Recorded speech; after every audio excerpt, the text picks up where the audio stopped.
the point where we didn't get through, thank you, recorder, where we didn't get through all of the agenda.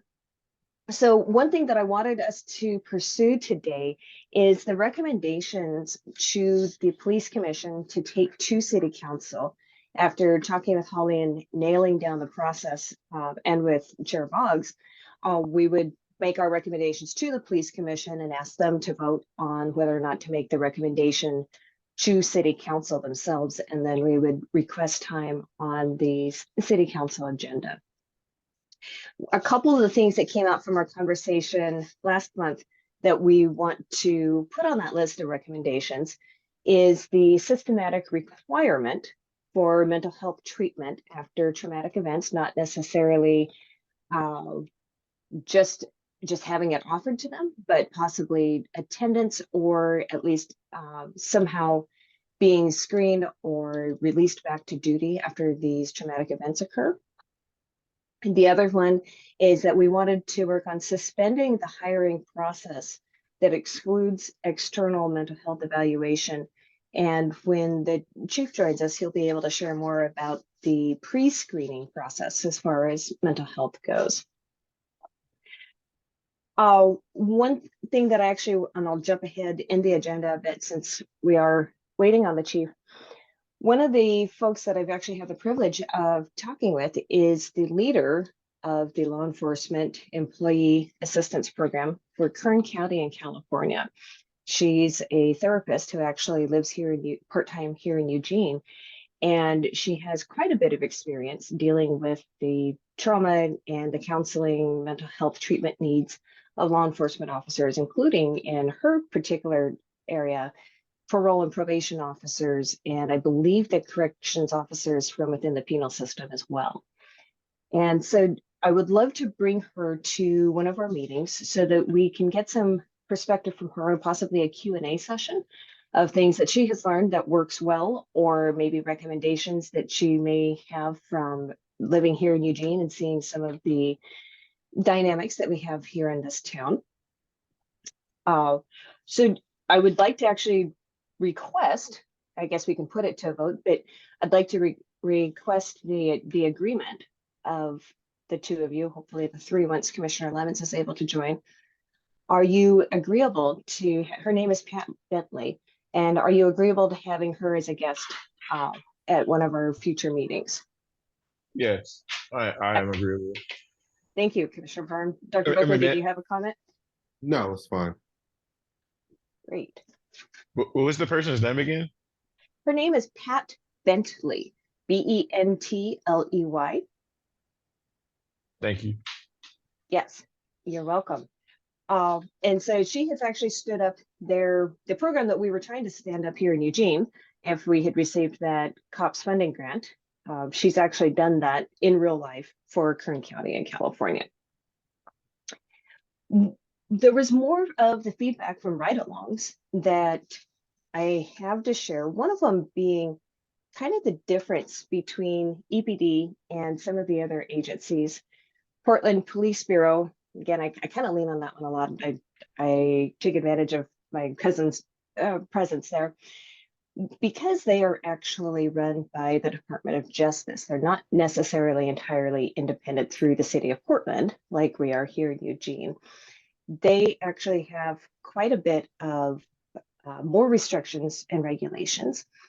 Typically, of course, when the DOJ comes in and takes over a law enforcement agency completely, it's because they've established a history or there's been well-documented, consistent issues with how the community is being treated or processes not being followed the way that they should. In the case of Portland Police Bureau, I believe that there was quite a lot of police violence, use of force that caused the DOJ to come in. What that has done is definitely put a lot of rules in place. And so the way it was described to me by my cousin and other officers is that there's very few things now that they feel they actually can do, because they have DOJ that is making the rules pretty much breathing down their necks and telling them what they what they can do and the requirements of documentation. One thing in particular that jumped out at me is that if there's going to be a use of force, they are actually required to notify the suspect that they're going to use force. It was interesting. The example that my cousin provided is that if you're involved in an altercation with the suspect, you're supposed to announce if you're going to try to subdue him. You're supposed to announce every single physical interaction that you may have or that you're intending to have. And it sounds clunky and kind of undoable, honestly, but I can also see the reason for it. And I'd love to have a little bit of discussion with you folks on the committee as far as the feasibility, or perhaps maybe we're grateful that we don't have that requirement. I don't know. And so I'd like to open up the discussion for that. So you're saying that they are required, and where's this police? It's Portland, city of Portland. They are required to announce every physical action that they are taking against a suspect. Yes. So if they're going to try to subdue the suspect, they have to tell the suspect, and I was going to generalize and say him, it could very well be a she or a they as well.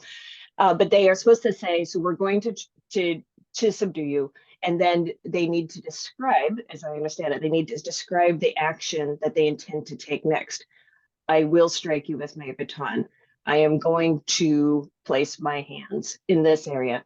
And so it's very possible that I need more information on that one, because the way it was described to me certainly sounds laborious. But on the other side of it, there's a lot to be said for making requirements like that. I mean, if it's a consent decree requirement that's being administered by the DOJ, it's like a bare minimum standard operating procedure that the DOJ is saying should be used for law enforcement. I mean, it does sound like, oh, if I'm going to use force against you and you're announcing your move, it does sound laborious, but these are highly compensated professionals that are being asked to do a job that comes with so much there's a high chance that something bad could happen.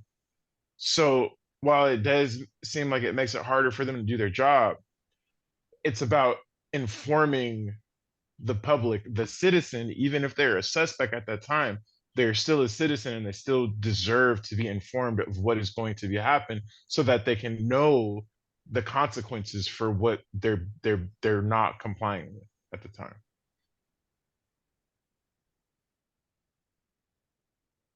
The point about them being compensated professionals, thank you for bringing that up, because that was something that I hadn't taken into my considerations on the matter. Dr. Booker? Couple things. Are there body cameras on? Are they required to have their body cameras on at all times? So that's another thing that's currently in dispute with their union, as I understand it. So they actually just have established that the body cams need to be there, that they need to be mandatory for all of the sworn officers. There's some discussion as far as when the officer is allowed to review the footage, in as far as the sequence of writing the report and viewing the footage. Apparently, the DOJ preference was that they write the report and then we're able to view the body cam footage. And the union said that they wanted to be able to review the footage before writing the report. And when I asked about that one, because it actually, as a citizen, I thought, well, why would you want to review the footage before? Because it makes it kind of sound like you're going to try to write your report to make it match what's on the camera. And what was told to me is that because it helps refresh their memory. And I don't know about, I would love to get more information from other agencies and other officers about that. So as far as the body cameras, yes, that is a requirement now. And so I'm not sure how that colors the discussion. Okay, let's just say them. First of all, do Eugene police, are they required to wear body cams at all times Yes. and record at all times? Yes, hold on. Looks like the chief is in the waiting room, so let me figure out how to admit him. There we go.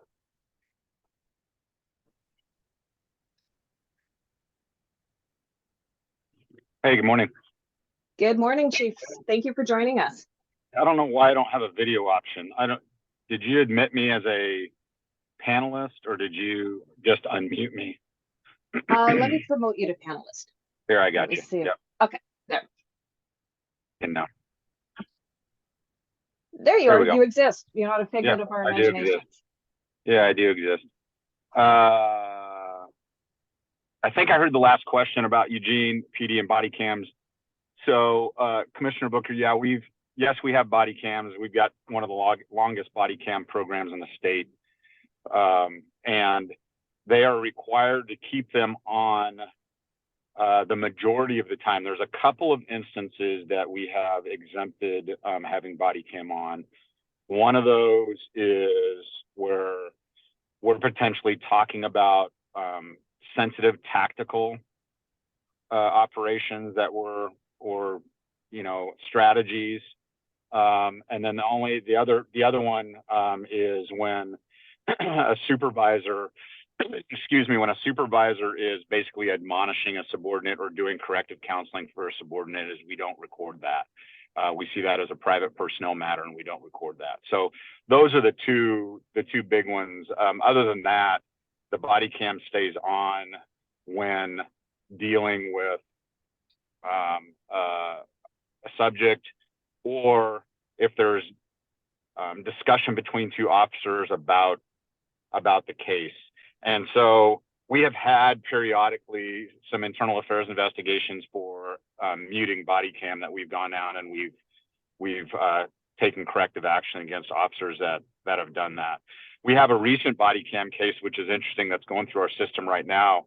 And I was listening to your conversation about Portland Police Bureau and the consent decree and DOJ and what they're being asked to do after years of what I would say abusive use of force practices in Portland Police Bureau. We have an interesting body cam case right now where the allegations against the two officers for not turning on their body cam. And what's interesting about this is it'll test us a little bit, is because the officers, I don't have all the details, but essentially the officers came upon something very, very quickly and immediately engaged in a foot pursuit and almost didn't have, I mean, they didn't even think to turn on their body cam as they're doing it. It happened so quickly.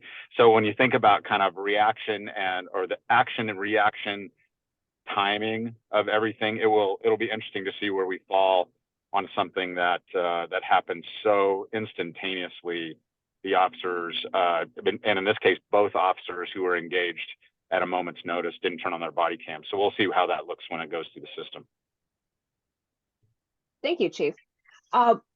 Since you're here and since it's the Mental Health and Wellness Committee, can you describe for us the pre-employment screening process? We had some questions arise in last month's meeting, and we'd love to get a kind of in-depth but brief discussion. Yeah. No, there's as it pertains to the mental health, well, of course we have a very robust onboarding process with all the HR rules and practices that are in play, to include our background investigation, which is weeks of work for our background investigators. And we're one of the few agencies, and I get to speak to it a little bit because I've been a chief in 2 different agencies and worked for 4 different agencies across Oregon and Washington. We're one of the few agencies that spends an inordinate amount of money flying our investigators to the location where our candidate is from, so that we can talk to friends, family, neighbors, coworkers, coaches, teachers, everybody that we think we need to talk to about that. So I applaud this organization for investing the money and time into actually sending investigators on scene instead of just doing phone interviews like many agencies do. The other piece of this, that for pre-employment, once they get through the background, and everybody all sworn officers have to go through a chief's interview where I get a chance to interview everybody and talk to them about, why Eugene PD and get a good sense of who they are. Is they have to pass a medical, an occupational health exam, as well as a psychological exam. And our psychological exam is administered out of a firm in Seattle who does this across the Northwest, looking for various dimensions of suitability for law enforcement. And so Cerise, who is our doctor up there, we meet with her every single time we have candidates go through, and we go through those psychological evaluations and to see if they pass those. The medical is a lot like a physical, but it also involves a stress test on a treadmill with the EKG hookup and a variety of other tests, drug screening, as you can imagine, to make sure there isn't anything critically physically wrong with the candidate before we make a final job offer. So it's a fairly intense. The only thing we're missing in this state, and it hasn't been in play for as long as I've been in law enforcement, which is almost 33 years, is the pre-employment polygraph. Many other states have a pre-employment polygraph, and we don't have that in Oregon. I've been through a pre-employment polygraph when I was a chief in Washington State. It is an intense experience to reveal all of your deepest, darkest secrets and be asked about them hooked up to a box. You feel like, honestly, you guys, you feel like you're about this big. You don't feel like you deserve anything in life. But that polygraph is born out of some pretty significant misconduct cases with law enforcement in Washington State. And we've been down the path a couple of times here in Oregon on whether or not pre-employment polygraph should be a part of it. And it never seemed to get legs. And I don't know the backstory on that. It never seemed to get legs here in Oregon, but my guess is police unions are probably front and center on that as a guess. So pre-employment, there's a lot of those moving parts that go into that before somebody finally is a part of the PD and is off to the academy. Question for Chief. What are some disqualifying factors for officers who don't have a squeaky clean record that want to transfer into the Eugene or police department? Well, there's two employment statuses. One is entry level, which is they've never been a police officer anywhere else, and so they're just brand new, and we do that background. And we go through that. The second classification is a lateral officer. Maybe they've been an officer somewhere else and they're wanting to transfer here or get a job here. For the entry level officer, as you can imagine, the background is very, very robust. There are obviously some pre-screening disqualifiers, which would be felony convictions, for instance, would be a disqualifier. Another disqualifier might be, well, I'm going to date myself because at one point drug use was a disqualifier, but not anymore. We're actually very, very reasonable when it comes to especially marijuana use, since it's legal here in this state. But drug use, recent hard narcotic use, like the use of PCP, methamphetamine, those types of things, but that would be more recent, would be maybe an automatic disqualifier. But really, there's not many automatic disqualifiers if you meet the minimums and you don't have a criminal record with felony conviction. So you at least get an opportunity to come and test at the ORPAT, which is our physical fitness test. And then if you pass that, you go to an interview and you do that. Now, if you've made it past those two things and we go to a background, we go really, really deep in your background, and we will identify things around your ability to be truthful and your integrity and your ability to be a good teammate, and whether or not you've been involved in physical altercations or have maybe domestic violence issues in your past that maybe didn't make it on a criminal record, but there's a propensity to have violence against women or your significant other. All of those things have shown up in backgrounds that have ultimately been disqualifiers. But on the front end, automatic disqualifiers are mostly felony convictions. And then for our lateral officers wanting to leave another agency to come to us, that background happens there as well, to include that full check at their prior agency. The good news about this state, and I sit on the police policy committee at DPSST, is any officers that have been involved in any level of misconduct, we generally review those at DPSST for decertification. So Oregon decertifies more police officers every year than any state in the country, just because we have a very, very strict policy, for lack of a better word, on what gets looked at by the police policy committee. And so every other month I'm at DPSST listening to testimony and reviewing cases for potential decertification. And that decertification can be 3 years, 10 years, or lifetime if it gets, if we deem it qualified for decertification. So there's a pretty big process that goes through that. So very, very rarely does somebody coming from another agency to a different agency fall through the cracks if that home agency actually did something about it. And then if we do our job with our background, we would find out about it anyway. But we're really, really hoping that agencies are doing a good job of internal affairs investigations.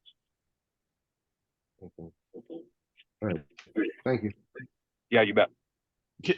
Would you be able to review how the department goes over like biases, or how they try to maybe see if a potential officer has certain biases that could come into play? Yeah, I mean, that's a great question, and one that's always a little bit difficult to nail down. One of the things that we found when it comes to bias, or bias that shows up in your background, is the majority of the times we've revealed that it's been in two areas. Number one, it's been those personal interviews with people, asking the right questions and really digging into that.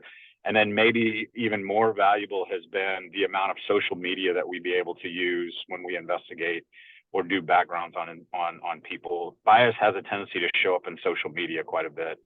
And so anytime we see something that raises that flag for us, we try to dig into that.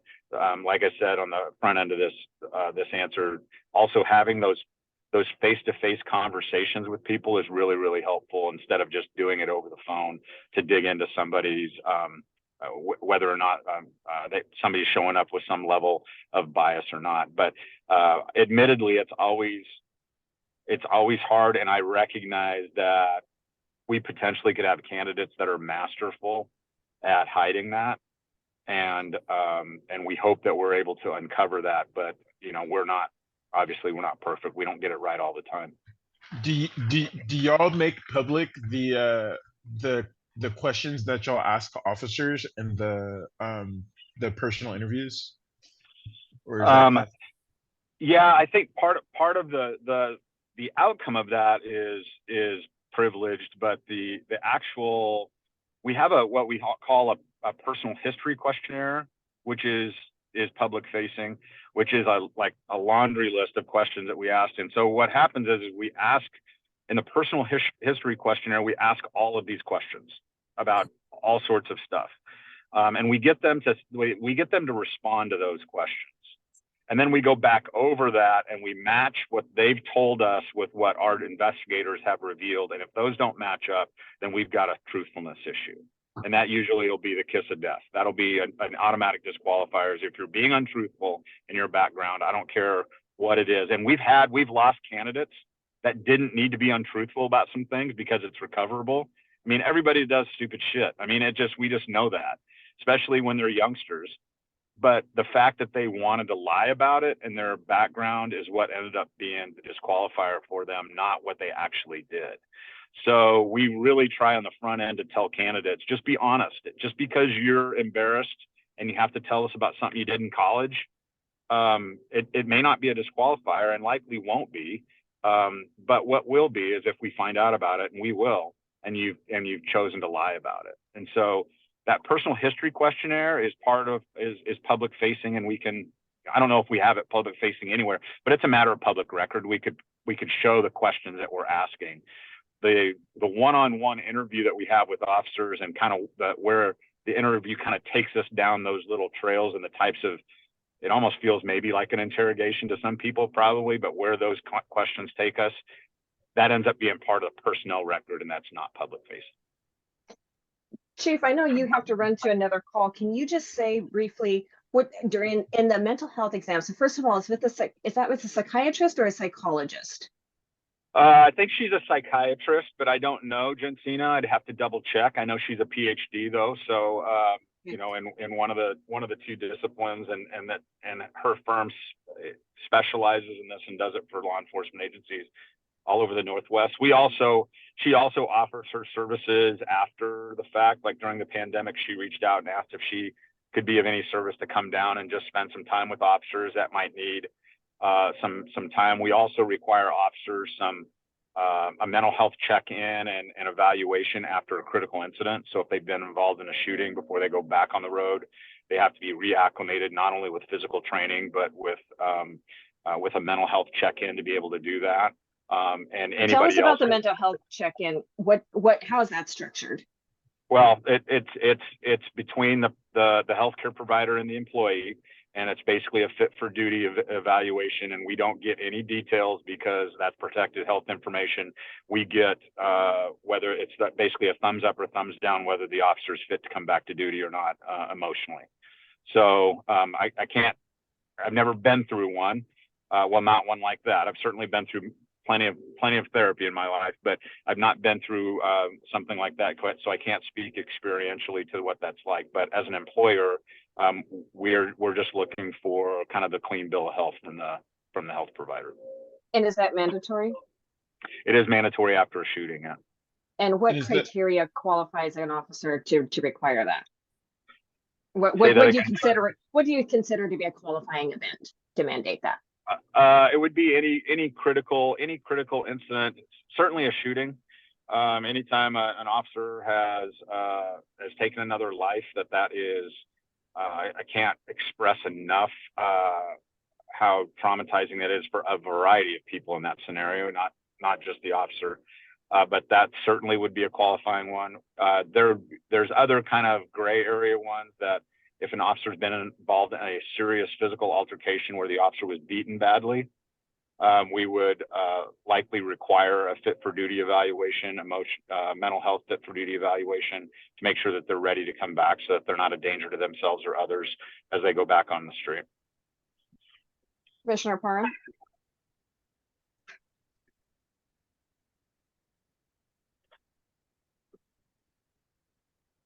Commissioner Parham, I thought your hand was up. Oh yeah, it was. I'm sorry. My device was freezing. I was just curious, for when you say mental health provider or a medical provider, what is it, like a psychiatrist, or is it a therapist, or is it just like a doctor that's giving that thumbs up? Yeah, it's not an MD doctor. It's somebody in the mental health field. And I think what we've tried to do is and I'll have to double check on this, because this is raising a question in my own mind. I don't know if it's a provider of their choice, like if they have a therapist that they're seeing and a provider of their choice, or if it's a provider of our choice. So I need to double check on that. But it's not an MD. I know that it's a mental health specialist. Thank you. I know how those go. So it's not really an in-depth evaluation. It's one of those ones you can kind of just verbally pencil whip, so to speak. We used to get those every time we came back from combat, and it was a way to keep us fit to fight, so to speak. So right. It's one of those things where they send you to get evaluated, and you basically lie in most cases because it's your paycheck, and then they send you back. Yeah, I would agree that there's probably a certain amount of that happens in this industry as well. There's no question about that. And then I'm sorry, Dr. Brecker. One other clarifying question on that. When you say any critical incident, or if an officer is taking a life, if there's a shooting involved, are we talking about an officer discharging their weapon or being shot at? Either both? Can happen. Yeah, it could happen either way. It could happen either way. Dr. Brecker? Yeah. And then I remember just from the very first meeting I think that I attended, or it was we have spoke about performance reporting and that not being done the most proficient way or consistent within the department in order to track behavioral patterns or misconduct patterns. Has anything being done, because this plays over into the mental health aspect in a major way? Is anything being done to rectify the reporting, evaluating, tracking of the performance reports within the department? Because this Well, kind of leads to the importance of that polygraph yeah. test you're talking about.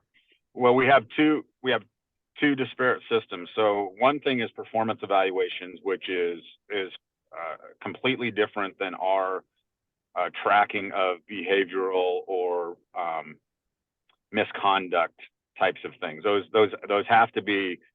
cannot be commingled, because our performance evaluations cannot be a springboard for discipline. And so performance evaluations are about your performance with respect to either metrics we set or goals that we set for you, or, are you showing up for work on time?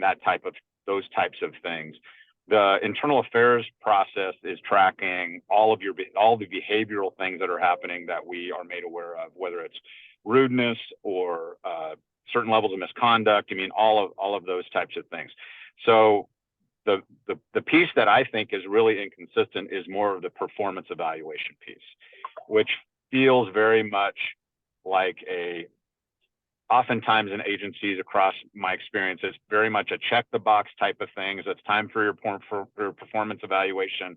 Let's just get through this so that you can get a pay raise or whatever it's anchored to. That one is done very inconsistently.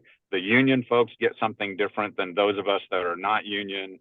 It's just really done inconsistency. On the other side, which is more of the behavioral thing, that the things that might be early warning signs to suggest an officer is struggling or in crisis because we're seeing something happen with them that we haven't seen before or is really out of character for that person.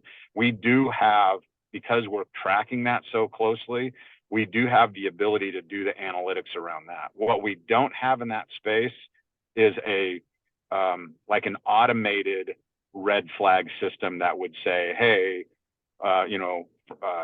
this officer has been involved in 5 different rudeness complaints in the last 6 months, and it would like raise that red flag as far as what's going on with this officer.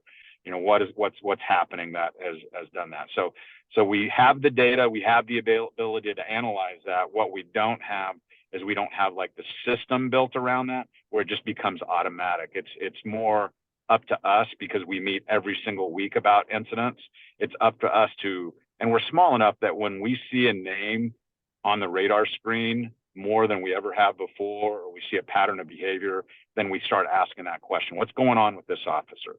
And so it's not automated, it's not automatic for us. There's still a level of human error that can go into the analytics around that. When you say pattern of behavior, is it 2 incidents, 3 incidents? Like, what do you consider to be a pattern of behavior? Yeah, I think it depends. I think it depends on what it is. For me, a pattern of behavior is because we get to know our people so well. If we know a behavior that just is just outside the norm for that officer, and it's starting to raise itself, that might be it. Could be a pattern of behavior of use of force compared to the average uses of force we see across an agency our size with the operational tempo that we have. If somebody is just off the charts, then we'll be asking that question: what's going on with this person, or what's going on? Is it a training issue? Is it a personal issue? And we'll dig into that type of stuff. So that's the tough part, is it's not a one size fits all type of thing, but we try to measure it against who it is that's involved and what we know to be true about that particular officer. And as you can imagine, in this profession, we're mindful of life-changing events that show up at work, like divorce and issues with kids, and all sorts of life stuff that shows up, and people have a tendency to bring that to work with them. All right, thank you. I'm curious, is there like any type of ongoing mental health evals for officers? Even if like yeah, the question. Yeah, there's nothing mandated. So there's nothing mandatory. That would be a subject for bargaining with the union to mandate mental health evals for them. You know, it's interesting enough, we've got physical fitness evals, like physicals, that we offer to them, and very few officers take the city up on those. It's an interesting dynamic.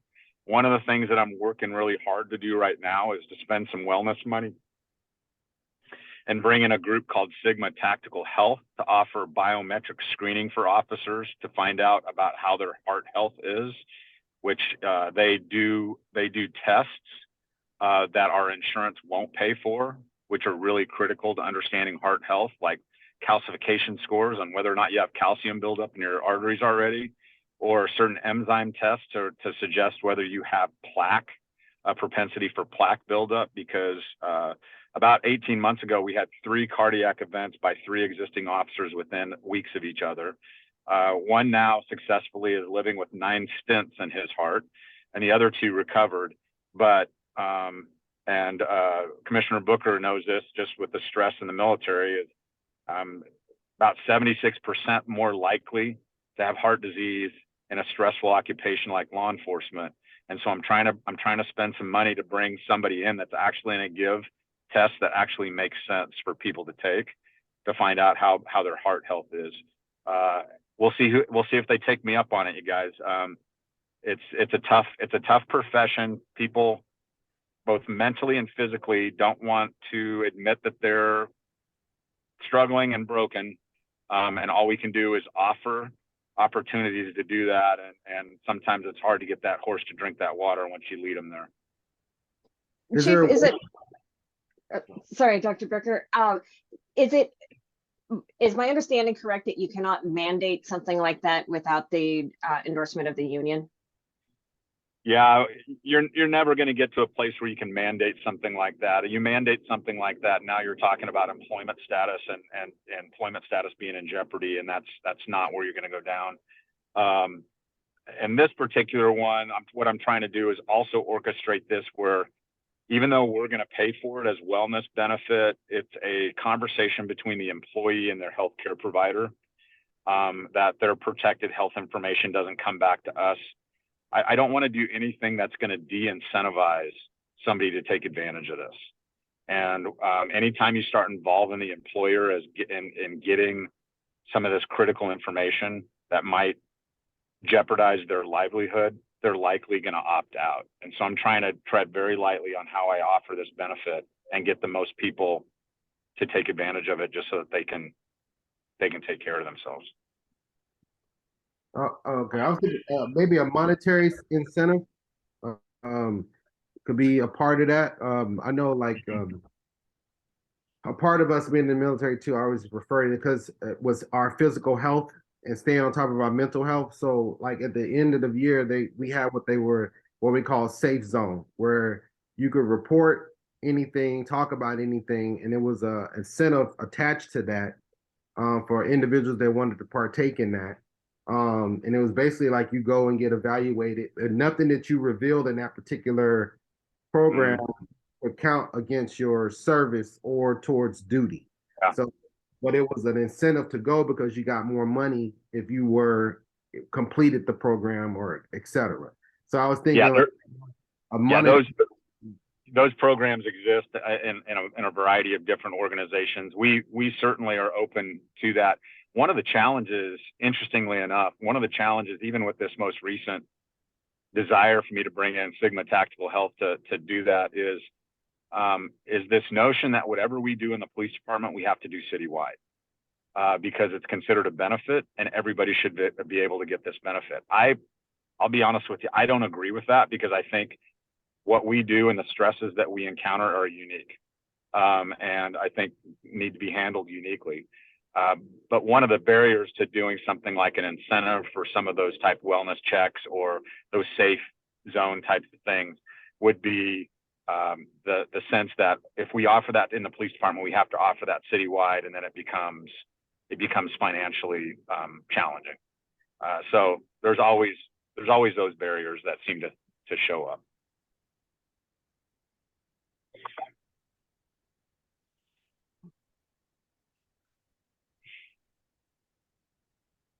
Okay. Commissioner Parham, Dr. Booker, anything else for the chief?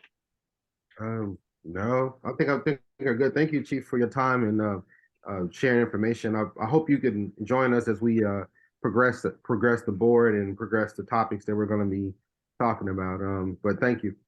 Yeah, no, I appreciate it. You know what's been nice about this, and it's been a nice outcome, is with this smaller group, it just feels like we can actually have a better conversation. It doesn't feel like it's all over the board. Like at Police Commission, we have a tendency to be, talking about 20 different things, and really get narrowly focused with a small group that clearly is really interested and invested in our wellness is pretty rewarding. So I'm happy to come back anytime. Oh, Chief, one more question. In the pre-employment psychiatrist or psychological exam, what would be considered disqualifying factors that would come out of that as far as mental health goes? I'm sorry, I meant what would be considered what? Disqualifying factors. Well, what the psychologist or psychiatrist does, what Cerise does, and you know what we should do is just invite Cerise to join one of these times and talk a little bit, because she can speak to what the industry is doing across the West Coast. What she does is, and she goes through all these tests and she tells us these scores, and to include IQ there's all these tests. And then what she does is she talks about whether they're defensive or not defensive, and she uses she gives us a grade. At the end of this, she gives us a grade. And it's not even a pass, no pass. It's A, B, C, and then pass to C, it's a no pass. But she gives us a grade. And so it'd probably be better for her to talk about what does she see that would be an automatic disqualifier, that would just automatically be a D or lower in her mind. So I don't want to speak for her, but I do. We've had some great success with her. Very few times have we had somebody that we've passed not make it for something that is kind of related to something that would show up in their psychological. But I can facilitate that, and we could probably make that happen, and she'd be probably super interesting to kind of dig into. Yeah, we will happily take you up on that. Is Cerise employed through the police department, or is she an independent contractor? Completely independent contractor. She's employed by dozens and dozens of police departments up and down the West Coast. Thank you. You bet. All right, you guys. Good chatting with you. Thank you, Thank you Chief. for your time, Chief. All right, see ya. Well, that gave us a lot of information. Yeah, it really did. Love it. I was making a lot of notes. One of the things that I'll do is in future agenda items, I think we need to start keeping track of the possible recommendations that we want to make to POCO to take to City Council. Holly, the chief mentioned a personal history questionnaire that's administered during the pre-employment, during the interview process. Would it be possible for you to send that to us for us to review? Sure, you bet. And did he mention about offering up to have one of you go through a thorough background process if you're interested, just to see how it goes? I'm just He did not. there. Yeah, he did mention that, and it, give it some thought. They do really just Right. That's a little intimidating. I've had several, because I've had two top secret clearance evaluations. So yeah. I know how they go. Yeah. Okay, good. I just wanted to throw that out there in case you're interested. But yes, I'll definitely get that PHQ to you so you guys can review that. Yeah, I wouldn't mind doing that. I've done top secret clearance evaluation, so I know how they go. Yeah. You the volunteer, Dr. Booker? Yeah, I don't mind. I ain't got no. I have no skeletons. I'm good. Okay, then you're going to be our guinea pig, and you can report back. Oh yeah, I don't mind. Oh yeah, go ahead and dig. One thing that I thought was interesting that the chief mentioned was performance evaluations cannot be a springboard for discipline. And I wanted to get your guys' thoughts on that because that was something that I haven't run into before. Mm. And that separation between the performance evaluations versus the internal affairs investigations and how they don't intersect. Yeah, I think that's a major problem. And I think it's a gap. It's like the fact that they don't have the polygraph test. I feel like they leave these gaps open for the grade to happen, whatever the grade might be. It But sounds like that may be statewide. And so I want to try to get more information on that to see if that really is a state of Oregon thing saying we can't do that, or if it's just the choice and everybody in the state has gone along with it. yeah, I do find that very troubling that the performance evaluation is not considered with the disciplinary, because that's how you build, the track record. Like, okay, the poor performance, and then with the poor performance, but if they're looked at separately, then it's like, okay, well, that you can't do, they did something, but you can't bring that up because that's internal affairs. So that really doesn't play a part into what I was doing on duty. Like it's just, I don't know. It seemed like a really big gap for his discipline, for his behavior, for his conduct. I just feel like it's a lot of gray area. And I read on one of the things you sent me on about the suicide for the suicide deaths.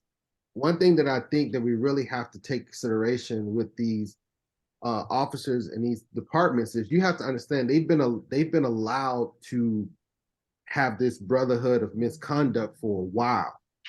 And as things start to change and accountability comes into play, your history is dug up. Dirt's going to be dug up. Guilt plays a part into suicide. I'm not saying that it's all of that, but guilt plays a major part in suicide. Even within the Air Force, and people were getting ready to get discharged for misconduct and different things, they would commit suicide because they could keep their benefit. Their family got to keep the benefits. Wow. Yeah, it was a chief master sergeant that got hit up for child pornography, and he was supposed to be being watched, and he killed himself so that his family could keep his benefits. He never got to go through the process of being bust down or losing rank or anything. So he killed himself so I know a lot of times as these police forces are accountability is going to be playing a part, you're going to see an increase in certain things like this, and a decrease in the good old boy club being somewhere to hang out now, because now they can't come in and live out those childhood fantasies they had of what grandpa and great grandfather did with the roundup crew and how policing was used, especially given the fact that Eugene was a part of the sundown and the exclusionary part. So there's a dark history of the police force and what they were used for in keeping black people in a place in this city. And they played a major part in that. Like even with entertainers for Ella Fitzgerald and Louis Armstrong coming here to perform, police played a part in making sure that they went back to the Mims house, that they went through the kitchen, that they did not go through the front. Police officers were detrimental in making sure that this was a sundown state. They also were complicit in the fact that the KKK was doing rallies right up on Skinner's Butte. You can't tell me that the police didn't know about this. So there's a history attached to the conduct and the atmosphere and policing and the just the culture of policing in Eugene, and that historical aspect has to be accounted for as we're talking about this, and the lack of accountability processes like the ones that we're pointing out now, the difference in the performance and the internal affairs. Like this all plays a part into that good old boy atmosphere and attitude and conduct still existing within the police force and no accountability being held anywhere. And then the protection of the union. I mean, so we got to find ways of incorporating policies that we know that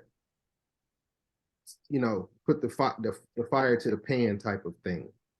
So I think as we go through this, we're identifying a lot of areas where there's no systematic approach. And a Yeah. lot, it really feels like a lot is left to the chief's discretion. And as Commissioner Lemons has pointed out, we have a pretty darn good chief right now, but the next person, we don't know who the next person is. And if they are relying on those personal relationships to let them know if somebody's having a rough time and they may be at risk, mental health.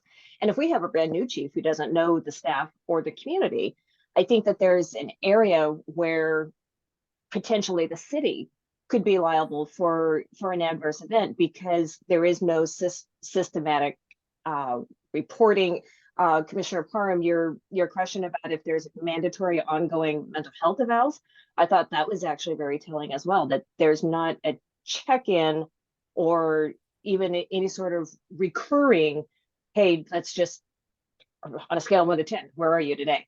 Kind of thing like that. So that may be part of what we can bring to the city council as recommendations on where they can maybe prioritize funds from the city budget. I don't know. I kept thinking of, I'm even curious about the eval that happens and the kind of rubber stamping of getting the officers back onto the street, and there's no like standardized real process in that. And I'm even curious, like I know that they can't talk about the questions, the answers that are given by the officers, but like what are the questions that are being asked Mhm. to say, okay, this person is fit to go back on duty? And is that a standardized approach to asking those questions? Are they the same questions or is it different questions? And if it isn't a provider that's a standardized provider that's being offered through the department, and it's a provider that of this person's own volition, like what are the questions that are being asked? Most of the time, these providers are overworked and underpaid. Yeah, they don't. Yeah, exactly. So, 100%. very true. 100%. Very true. so speaking from experience of going through one of those evaluations, it's really a way to keep you on the street. There's really no substantial evaluation or questioning that goes around that says, okay, this person should not be out on, because the officer's thinking, oh, this is going to cut my paycheck. If I'm off of duty, they're not going to put you off work with pay. It's, they're gonna, send you off work. So now you're losing a paycheck. So it's a very, very, very streamlined, how are you feeling? Oh, how did the incident make you feel? And you just it's basically like tell them how you feel without any recourse or any pushback on those emotions to kind of dig. It's just, you go in there and say something and then boom, you're out. And they can't ask any questions, and they just basically, yep, he's good to go, and that's it. You back on the street, back doing whatever you was doing. I will say that I think that the chief was actually more frank than I had expected him to be, and more forthcoming, especially about some of those gaps that we're identifying. He owned a lot of it and admitted that there are gaps, and so I think that sets us up well for a partnership to hopefully get cooperation from him and EPD as we make the recommendations to city council, so that we're not seen as an antagonistic adversarial body, saying, well, you guys should do this to the police. I think that the chief coming today and speaking very frankly and very candidly was really helpful. And listening to what the chief was saying, I think the biggest kind of like opposition or hurdle in this entire process is going to be the union. That's what I got out of it as well. I was surprised that came up so many times in the conversation. Maybe I shouldn't have been surprised. We are coming up really close on time. I wanted to ask you guys about next month. So technically speaking, next month's meeting would be held on January 2nd, which is right after everyone's coming back from the holidays. Do you want to keep it on the 2nd, or would you rather move it to the second week of January, to January the 9th? Actually, I will not be back until the 12th of January. Let me see. Yeah, because I know I was going to talk to you about that too. Yeah, I'll be back on the 12th. So I won't be available for the 9th or the 2nd. But I was going to see if we can push it back a little bit. I'm willing to go catch up too if everybody is free on the 9th and I can play catch up as well. I am open on the 16th. Are you open on the 16th, Commissioner Parham? I am. I can do the 16th. I'm good. Holly, would that work for you? You're on mute. She's looking. I will speak for Commissioner Lemons. I know he doesn't usually have much happening this early in the morning, so I'm hoping he will be in agreement as well. Yeah, January 16th works good for me. Okay, so we will, do I need to make a motion for that, Holly, or can we just move the meeting? Let's just move the meeting. Thank you. We're all in agreement here. Okay. One other thing that the chief said that may be kind of off topic from our committee, when he mentioned that he's on the police policy committee at DPSST, and he said Oregon decertifies more officers than any other state. That really kind of made my antenna go up because I now I want to know why. What do we have more of, or what do we tolerate less of, I guess would be my question. Did you guys pick up on that one? Yes. Yeah. And I am curious about what the grading rubric is. Like, what are they, and what are the type of like issues that are coming up? Yeah, you know, that's a good question. I wonder if at the state level there is more of a systematized approach than what we have here at the municipal level. That's an excellent question. We can try to get more information on that. And then the other thing I caught was when they talked about the drug policy, like our officers are allowed to smoke weed, like yeah, that's yes, yeah, because he said something about like they drug yeah, that was a surprise to me too. they drug test for hard drugs is what he said. So yeah, hard drugs. So if they have a weed policy, what's the weed policy? Like 8 hours before your shift start on the weekends? And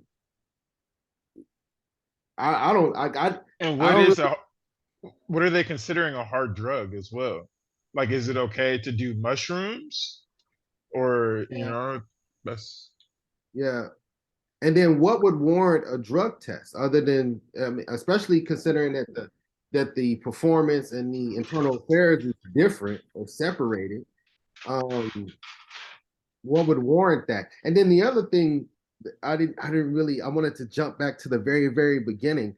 How is it that information is filtered up to the DOJ for the need of an audit on the policy, conduct, and the procedures? Like, how do we, if we wanted to say, you know, maybe the DOJ should look into the, you know, what's going on down here? How do we get the DOJ involved, or can we invite them to a meeting? Like, how does that work with, because if the DOJ is implementing a policy, and I know how thorough the DOJ is, of course, former DOJ person myself, if they went in and implemented a policy, it's thorough.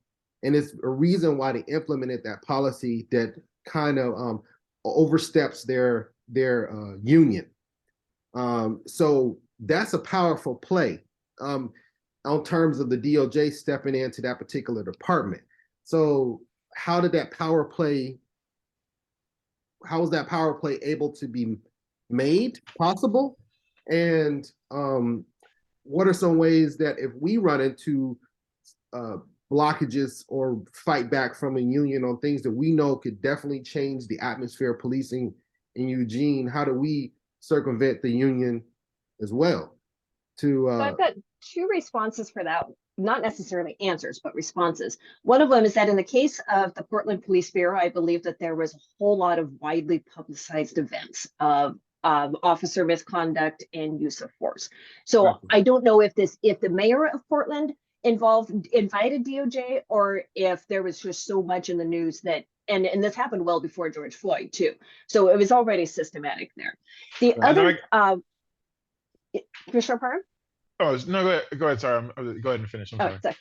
The other response that I have to that is that actually at the next police commission meeting, we're going to have two guests from the state of Oregon. One of them is going to be Senator James Manning, who is here from Eugene. I know, Dr. Booker, you're very familiar with Senator Manning. The other one is Constantine Severe, who is the public safety officer for the state of Oregon. He works with the governor's office. He was put into office by Kate Brown and now continues to serve under Tina Kotek.